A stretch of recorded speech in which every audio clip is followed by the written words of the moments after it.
you exhausted? Have you had trouble sleeping? Who hasn't? Goodness, that seems to be one of the biggest areas that we lack in, is definitely getting good quality sleep at night. If you wake up a lot of times during the night, or if you have trouble falling asleep, then you're probably sleep deprived. Being sleep deprived can lead to all other health areas as well as function areas that can impact your life. So how can you get good quality sleep? Everybody needs a slightly different amount of sleep. For adults, they say, 8 hours is probably good. Some people can take a little less, some people need more. Teens are typically supposed to get about 10 hours of sleep at night. Youngsters, same thing. They're supposed to be getting high amounts of sleep. So how do we get ourselves to get good quality sleep? Here's some key points to getting good quality sleep at night. 1, put the electronics away, preferably 2 hours prior to going to bed. Regardless of whether or not you want to pick up that phone and check for an email, text, social media updates, or whatever it may be, don't do it. Keep that phone away. Other screens too should be limited. TVs, games, those sorts of things. Limit those as much as possible. That will help the brain calm down and the nervous system get ready for sleep. Having a pattern of how you prepare for sleep is helpful as well. Do you have water prior to going to bed? Brushing of the teeth, brushing of the hair, preparation in order to get ready for bed. All those things can be extremely helpful.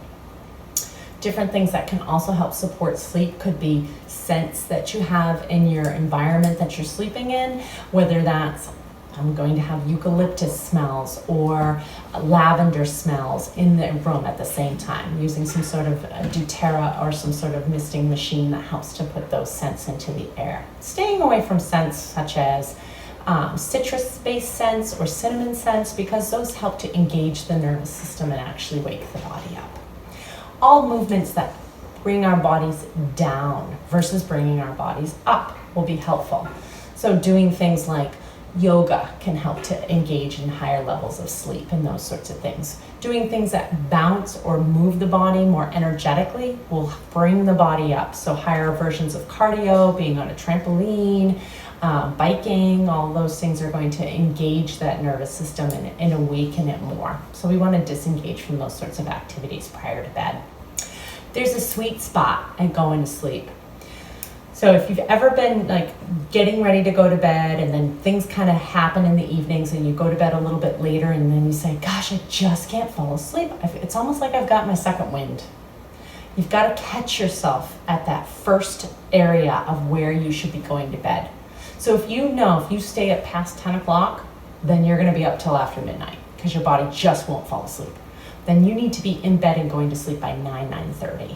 So knowing where that spot is of where you need to go to sleep. You can often see it with small children. They look really tired, they're laying down, sitting down, getting groggy, that sort of thing. And then all of a sudden they're up and moving around. And they're moving around because they're trying to keep their bodies awake because they've gone past that point. And at that point, they're exhausted, and it's really hard to slow the body down and get it ready for bed. Staying away from certain foods that rev the nervous system or that can engage you more, or more engaging caffeine-based substances and things like that can certainly help to go to sleep. If you're not consuming enough water, that's going to keep you from having good quality sleep at night as well. So there's definitely some positioning that we can do in order to engage our body more for sleep. So we're going to do some body positioning. So hold on one second. Hi. So we want to lay back and make sure that if we can avoid having anything on our feet, that's always helpful. So keeping even socks can engage and let the nervous system know that we're standing. So having socks on and things like that put pressure on the ball of the feet, and they can say, oh, you're standing. Obviously, if your feet are cold, that's not going to be helpful. You need to have them warmed. People wake up at night because their hands and their feet are cold. So those areas of the body need to be kept warmed at night all the time, regardless of what time of year you're engaging and going to bed.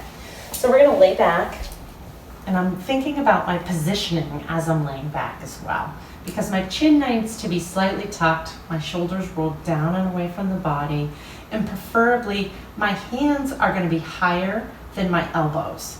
So bringing them up on me. So if I'm laying down, if I'm sleeping on my back, this body alignment will allow myself to engage in the greatest amount of sleep. If you add some pressure to your chest, a cat, a small dog, something like that can also help. Along with that, this cat purrs a lot, so the vibration of her also helps in order to help to stimulate that central vagus nerve and help you to relax the body. If I don't have a cat, I could use a small pillow or a small weight. Obviously, if this impacts your breathing in any way, you don't want to do that. And you can bring it onto that chest area. Some people prefer it on the abdomen because it helps to relax the hip area and that sort of thing. And same thing, to try to keep the hands up slightly higher than the elbows. And that can help to engage more in sleep. If you're a side sleeper, then you could use that weight on the side part of the body. And again, the alignment, making sure that the hands and feet are kept warm and tilting slightly down with the body in this body position. But my alignment is the same. My chin is still tucked in order to optimize all those things. Thanks for joining us today. I think I'll take a nap.